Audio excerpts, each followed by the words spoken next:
코큐텐은 항암제이다. 비타민C 항노화의 비밀, 하병근 박사님의 연구 작품입니다. 자, 항산화제에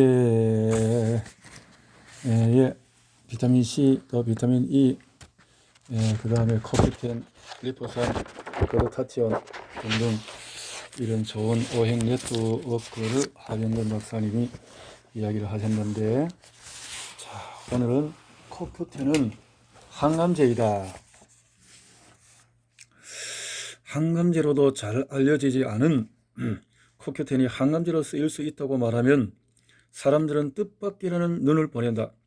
코큐텐을 콜레스테롤 저하제인 스타틴 계열의 약물과 함께 복용해야 하는 물질로 알고 있는 사람들도 항암제라는 이야기는 의아하다는 반응을 보인다. 그러나 코큐텐이 항암 환자들에게 투여되어 왔고 코큐텐을 이용해서 암을 치료해낸 의사가 있다는 사실을 알고 나면 자연물의 신비로운 작용에 짐짓 놀라게 된다.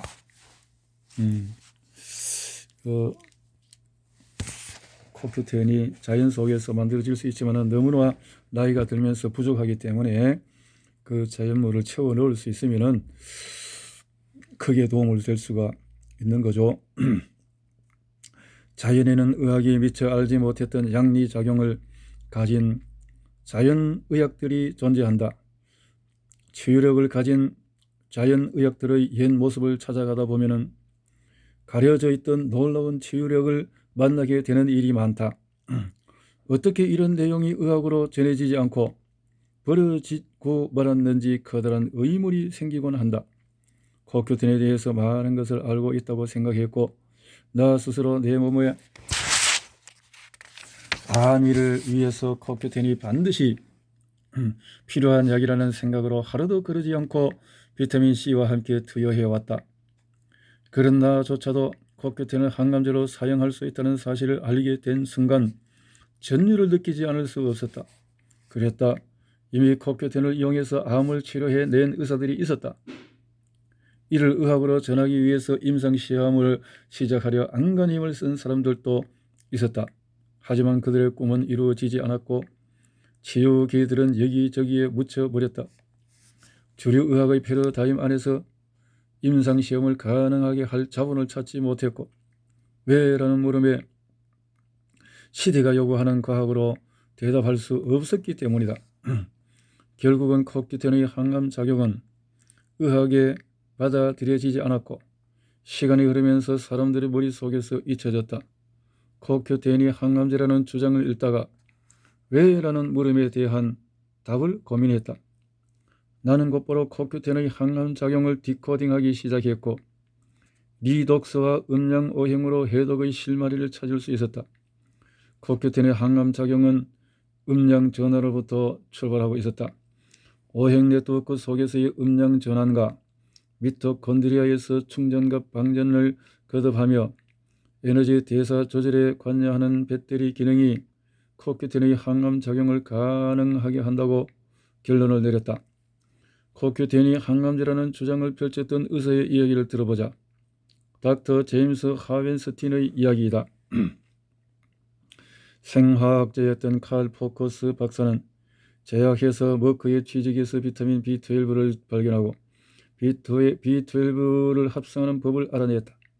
그는 합성 비타민 B12를 전 세계에 판매하여 악성 빈혈을 치료할 수 있게 해준 사람이다. 비록 수상은 못했지만 이 공로로 그에게 노벨상의 수상이 고려되기도 했다. 포커스 박사는 이후에 자연물이라서 특허를 걸 수 없다는 이유로 머크가 추진할 수 없었던 코큐텐에 대단히 큰 관심을 가지게 되었다. 그는 코큐텐이 근위축증의 진행을 더디게 할 수 있다는 사실을 알게 되었고 머크를 떠난 후에 그는 1965년부터 텍사스 대학에서 교수로 일하기 시작했다. 코큐텐은 몸의 모든 세포 내에서 발견된다. 동물 종들은 코큐텐의 수준과 수명에 직접 연관관계를 나타내기도 한다. 스타틴 계열의 약물을 사용하면 코큐텐의 혈중 농도가 유의미하게 떨어지게 되는데 미국에서 콜레스테롤 저하시키기 위해 스타틴 계열의 약물을 광범위하게 사용하면서 심부전이 증가하고 있는 이유도 코큐틴의 저하 때문일 수가 있다. 코큐틴을 투여하면 세포 내 미토콘드리아로부터의 에너지 생성이 개선된다.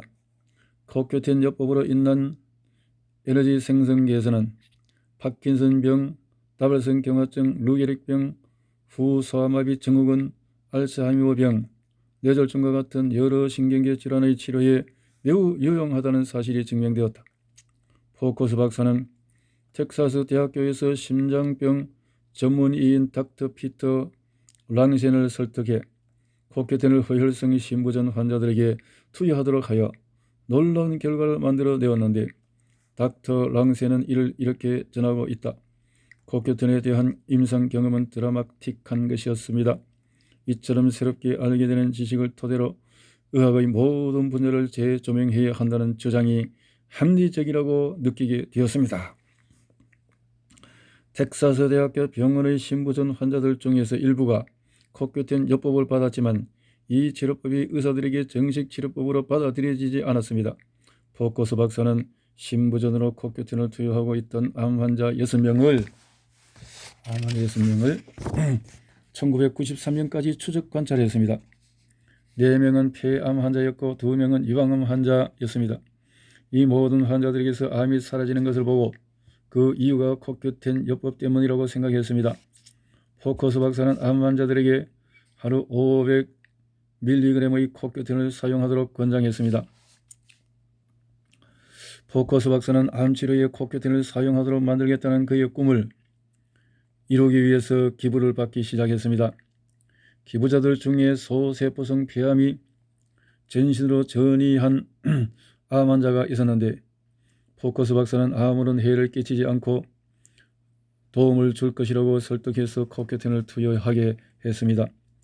이 환자의 주치의는 환자의 남은 생이 1년이 되지 않을 거라고 이야기했었습니다. 그러나 1년 후에 환자는 더 좋아졌고 전이도 사라졌습니다. 암 진단을 받은 지 15년이 지났지만 환자는 건강하고 암도 사라졌습니다. 이 환자가 받은 치료는 코큐틴이 유일했습니다. 1980년 포커스 박사는 덴마크에 있는 닥터 쿤드 록우드가 유방암 환자에게 시행하는 코큐틴 임상시험을 지원했습니다. 닥터 록우드는 2명의 유방암 환자를 대상으로 코큐틴 하나만으로 치료 효과를 봤다. 코큐틴 임상시험을 지원했는데 닥터 로고들은 2명의 유방암 환자를 대상으로 한 사람은 하루 300mg, 다른 한 사람은 하루 360mg의 코큐틴을 투여했습니다. 두 사람은 모두 회복되었습니다. 플로리다의 브레이든톤에 있는 닥터 윌리엄 주디는 포커스로 박사로부터 투자를 받아서 전립선암 환자를 코큐틴으로 치료했습니다. 전립선암은 발생 초기에 호르몬에 의존하는 경향이 있어서 호르몬을 억제하는 것으로 치료가 잘 됩니다. 하지만 2년에서 5년 정도 지나면 호르몬 요법에 반응을 하지 않기도 하는데 이러한 단계에 이르면 호르몬 억제 요법이 무용지물이 되어 버립니다. 닥터 조디는 호르몬에 의존하지 않는 전립선암 환자 30명에게 하루에 코큐틴 500mg씩을 투여하여 치료했습니다. 뼈나 폐로 전이되지 않은 15명 중에 14명은 전립선 지표상 정상으로 돌아왔습니다. 이것은 조금 뼈나 폐로 전이되지 않은 15명 중에 14명은 전립선 지표가 정상으로 돌아왔다. 뼈나 폐로 전이되지 않았다면 곤도 마코토 의사에 의하면은 가짜 암일 수 있다라는 내용이 있죠. 그렇다면은 그런 부분에 여기서 체크가 되어야 할 부분이 있다라고 생각이 되어집니다. 어떻든 뼈와 폐로 전이 되었던 15명 중에 8명도 코큐틴 요법을 시작하고 나서 전립선 지표가 정상으로 돌아오며 호전되고 있음을 보여주었습니다. 이후 닥터 조디는 전립선 지표가 올라가 있는 환자 6명을 하루에 500mg의 코큐텐으로 치료했는데 코큐텐 요법을 시행한 지 120일 만에 6명 모두 전립선 지표가 정상으로 돌아왔습니다.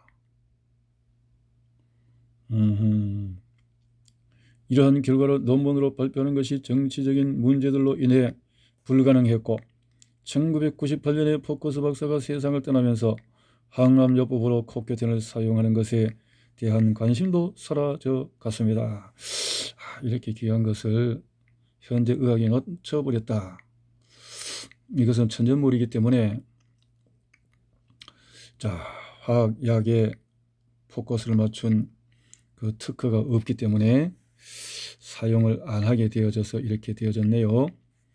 닥터 조드는 코큐텐 캡슐의 흡수를 항진하는 방법으로 코큐텐을 뜨거운 차에 녹이는 방법을 제시합니다. 코큐텐은 지방질이 함께 있으면 흡수가 촉진됩니다. 코코넛 오일 1스푼을 함께 먹어도 좋고 그것이 여의치 않으면 버터도 괜찮습니다. 코큐텐을 녹인 차는 뜨거워도 되고 온기를 느낄 수 있을 만큼만 되어도 됩니다.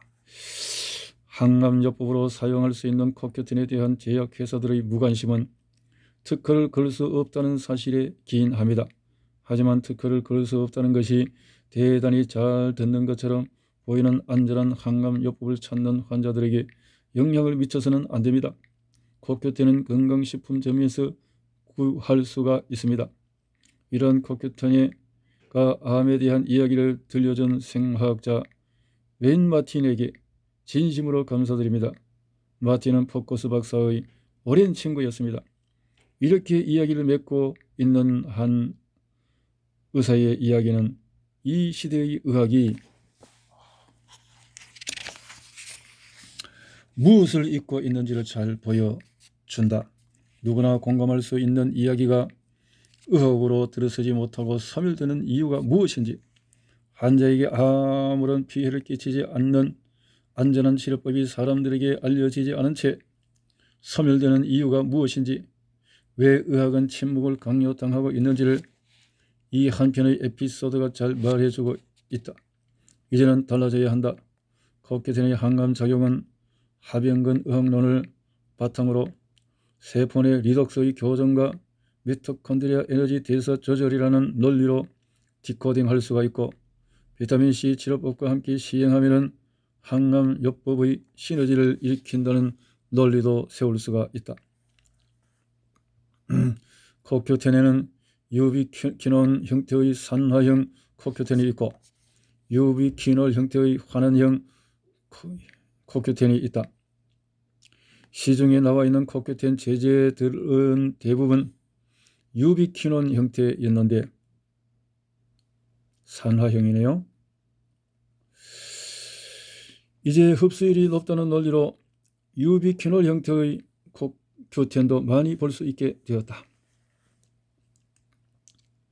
하병근 의학론을 풀면은 유비퀴논 형태의 코큐텐을 비타민C로 C 치료법과 함께 가져가면 항암 효과의 시너지를 기대해 볼 수가 있다.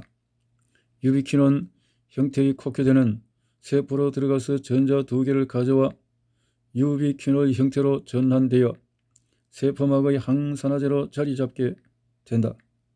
비타민C나 비타민 E로부터 전자를 가져가는데 이렇게 되면 세포에게는 일시적인 산화 스트레스가 생긴다.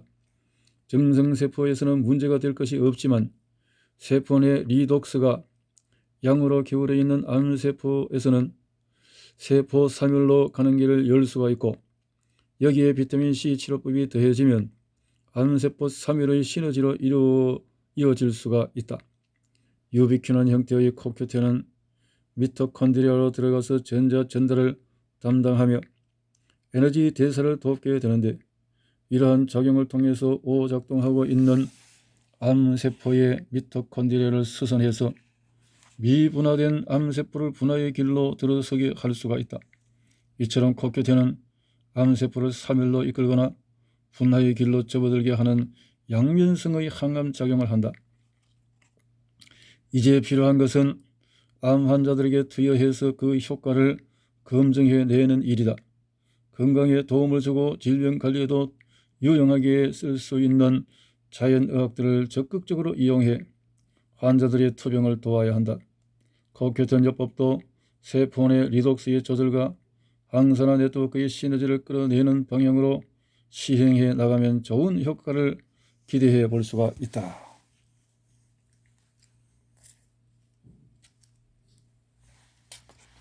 자, 이렇게 코큐10의 효과를 보았네요. 자, 여기까지면